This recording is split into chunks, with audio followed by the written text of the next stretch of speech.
mau berbagi yang harus saya bagikan ke teman-teman semua, bahwa di sekolah itu yang pertama adalah pembukaan paparan materi. Sepertinya kita lanjut saja. Nah, sekarang ice breaking. Biar sampai nggak monoton, saya ingin panjenengan semua berhitung. Aturan mainnya seperti ini. Masing-masing dari arah DSP sampai ke belakang mengular terus. Aturan permainannya masing-masing peserta harus berhitung, tapi setiap hitungan kelipatan 4. Bapak Ibu hebat di kelas ini tidak boleh menyebutkan angkanya, melainkan dor atau tepuk tangan. Saya contohkan nanti 1, 2, 3 dor. 1, 2, 3 dor. 1, 2, 3 dor. 1, 2, 3 dor. Terus ke belakang. Bisa ya Bapak Ibu ya? Silakan dimulai dari DSP sekarang. Langsung. Ya. 1, 2, 3 dor. Lanjut. 1. Kembali lagi ke 1, Bu. 1. Ibu 2. Bu Hai. 3 dor. Cek. 1, 2, 3 dor. Oke. Lanjut. 1, 2, 3 dor. Dor. Saya apa? Baik, terima kasih. Saya lanjutkan. Tujuan pembelajarannya kali ini yaitu panjenengan saja boleh dan harus memahami konsep pendidikan menurut Ki Hajar Dewantara. Dihubungkan dengan konsep budaya dan lingkungan positif di sekolah yang berpihak pada murid. Pernah mendengar tentang pendidikan tentang KHD? Ki Hajar Dewantara itu menyatakan bahwa pendidikan itu harus disesuaikan dengan kodrat alam dan kodrat zamannya siswa. Merdeka, tidak selalu monoton. Tidak hanya guru yang menjadi pusat untuk memberi pembelajaran. Terus yang kedua, peserta mampu melakukan evaluasi dan refleksi tentang praktisi disiplin dalam pendidikan Indonesia secara umum untuk mendapatkan pemahaman baru mengenai konsep disiplin positif. Nah, disiplin positif di sini yang kita akan bahas. Di sekolah Bapak Ibu kan sudah memiliki aturan-aturan yang memang sudah disetujui dan disepakati bersama ya Bapak Ibu ya di sekolah. Contohnya setiap Senin mengadakan upacara. Yang tidak mengikuti upacara, adakah sanksinya? Tidak ada. Torot pentinglah mengikuti. Norok tak norok, telat tak telat, wes biarkan. Mare masuk kelas, wes cukup. Yang sebenarnya itu berdampak kurang bagus untuk siswa kita. Kalau hari Senin upacara itu menjadi sebuah aturan, kita harus memiliki poin-poin penting untuk mematuhi aturan tersebut. Jika telat harus bagaimana? Jika tidak mengikuti konsekuensinya apa? Seperti itu. Nah, budaya positif tidak hanya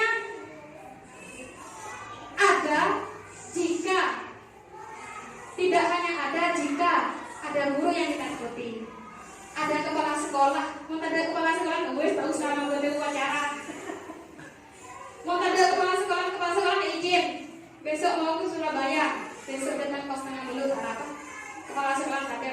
Nah, itu ada kemungkinan disiplin positif yang seperti itu tidak tumbuh dari dalam diri kita sendiri.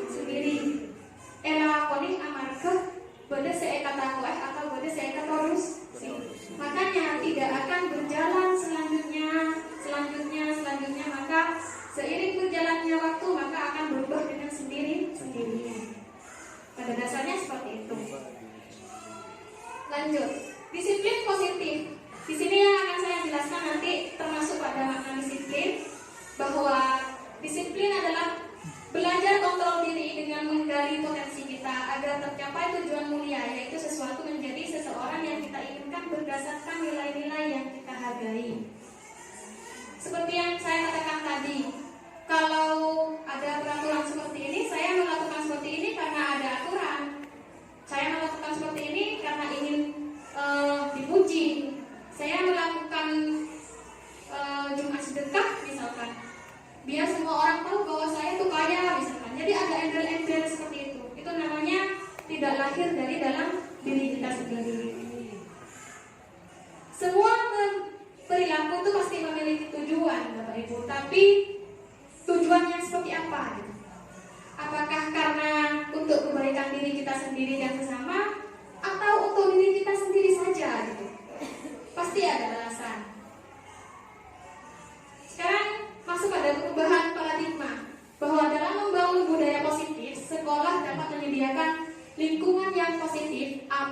dan nyaman agar siswa mampu berpikir, bertindak dan mencipta dengan merdeka, mandiri dan bertanggung jawab. Umumnya, disiplin sangat berkaitan dengan kontrol guru terhadap siswa. Sejauh ini, Bapak Ibu di sekolah, ini boleh curhat ya Bapak Ibu sampean. Kalau misalkan 1 jam saja sampai keluar dari kelas, apa yang murid Bapak Ibu lakukan di kelas? Aduh, iya. Kalau bisa Bu diam, asal saya ancam gitu. Jangan kalian ibu neraka pasar setengah jam. Oleh cukup. Mereka beri tugas. Jangan. Saya kan tahu. Mari 5 menit, aleng-aleng aja. Kancam. Lalu ternyata hasil siswa yang kurang pandai belum selesai. Bila masuk guru kan, mari anak, mari Bu jam sebentar, mari Bu online mak jam sebentar. Yang saya tak online sama sekali, gula iya cerita main Bu di adamu, tak mari gula Bu, ya, gitu kondisinya. Itu adalah disiplin positif, contoh gambaran yang tidak berhasil. Bukan disiplin positif Bu kalau seperti itu. Karena pada kenyataannya gurunya yang mencontohkan untuk kita tidak berdisiplin positif. Saya tanya lagi, kembalikan pada Bapak Ibu di sini. Pernahkah kita melakukannya? Pernah? Tak kerasa Bu. Bu kita makan cek Bu ke kantin keluar Bu foto kopi cuma lepas malam. Lantas apa yang harus kita ubah dari kondisi yang seperti itu? Kalau aku pas tak oli ya coba makan izin 15 menit, coba tak makan guru ke guru tekuk finger setengah petok itu depan sekolahan. Apa Bu? Solusinya apa gitu? Kita tidak berpikir dunia terlalu idealis, tapi ayo kita bangun budaya positif itu dengan sering di buku seperti ini. Mungkin tidak kalau sampai tidak melakukan seperti itu ke depannya. Malah saya cuma izin kok 1 jam saja. Cuma sebelum mulai beri tugas Bu, saya menerangkan tugasnya pasti ngaji. Kan tidak apa-apa Bu izin Bu. Tidak, itu tidak bisa dimaklumi sebenarnya. Karena kita digaji, bulu honor, sebulan pun 300 kembali ke diri sampean sendiri Bu. Kalau sampean merasa gajinya sampean 300 itu sangat jauh dari manusiawi menurut sampean, insya Allah keberkahan yang sampean dapatkan.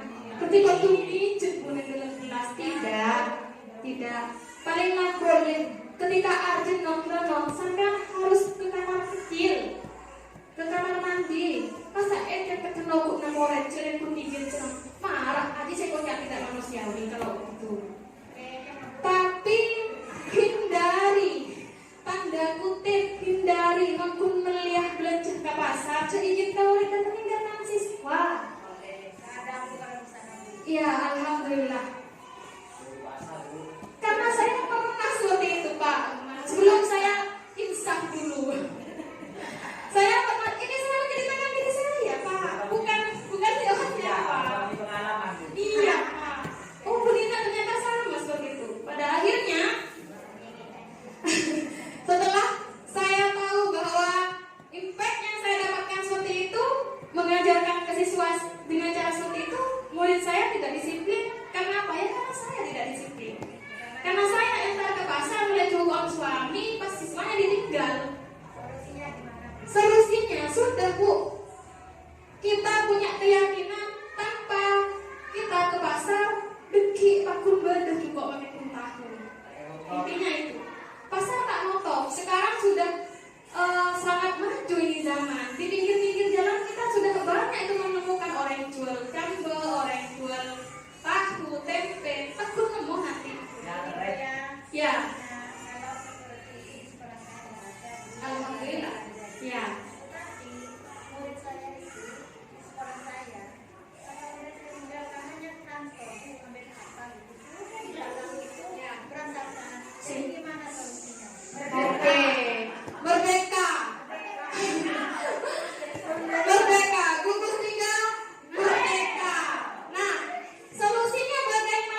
mungkin karena takut panjenengan. Tapi kalau dikembalikan pada siswa, mereka sadar menjawab dengan dirinya sendiri. Oh, coba anakmu, dia kan bisa kayak gini, nah, dalam momen seperti ini misalkan. Jadi biarkan dia bernalar sendiri, mempunyai solusi sendiri. Kita, contohnya, sampai keluar, siswanya rame. Ternyata sampai marah misalkan, jangan marah dulu Bu, panggil saja. Siapa tadi yang guyon? Panggil. Itu namanya kita melaksanakan segitiga restitusi. Apa boleh itu Bu? Ya ini untuk kita membuat disiplin positif pada siswa kita. Tidak mudah memang, tapi bisa. Setelah saya pikir-pikir, kita sering kok melaksanakan segitiga restitusi. Kok istilahnya baru dikenal, segitiga restitusi gitu. Contoh, mana di badan murid panjenengan yang tidak mengerjakan PR, sampean kan pasti manggil ya kadang-kadang. Ataukah lemparannya ataukah di kelas ya? Kan sampean panggil ya? Dipanggil kan ya? Sampean kan tanyakan itu, Mbak kenapa sih Mak tadi sampai rasanya oksen seperti ini? Tuh cerita anak-anak. Contoh nikah Bu, awalnya bulan oleh tas ada agak Bu. Pas temu nangis Bu kokol di dulu. Menceritakan, guru memberi solusi, tidak memberi solusi langsung. Biasanya seperti ini. Nah, ada apa majalah kokol oksen dong? Itu biasanya kan menjawab. Siswa menjawab dengan jarang gulung yang jangan borben. Nah Bu, nyatakan nampak akar Bu, nah saya tulis dulu. Tenti oksel tak ada di. Si oksel bilang, nah kenapa nih tak ada pinjam depan guru ya? Itu proses pada menanyakan keyakinan. Sebentar seperti apa seharusnya oksel kan gitu. Beri pinjam, terus kenapa tak dikasih pinjam nah? Gitu. Jadi diajak ngomong. Biarkan anak itu sadar dengan sendirinya. Kalau langsung kita jewer, kopes, tiang dan semuanya itu dengan kata-kata ancaman yang terlalu tidak mendidik, yakin tidak akan keluar dari dalam diri siswa sendiri. Jadi ayo kita rubah perlahan.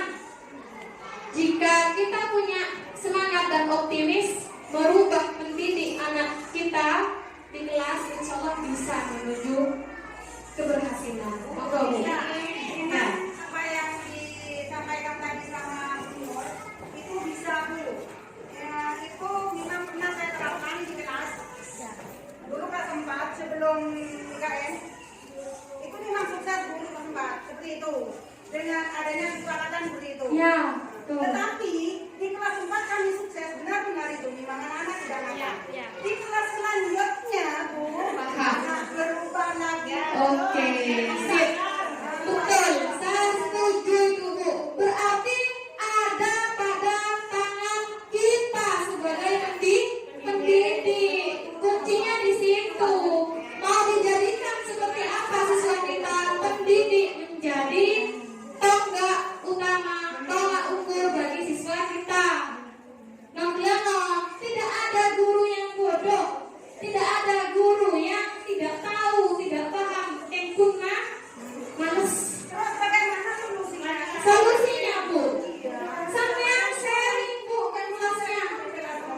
Oke, Terus yakin. misalnya kelas 1 kami sukses, kelas 2, 3 dan selanjutnya itu. Oke.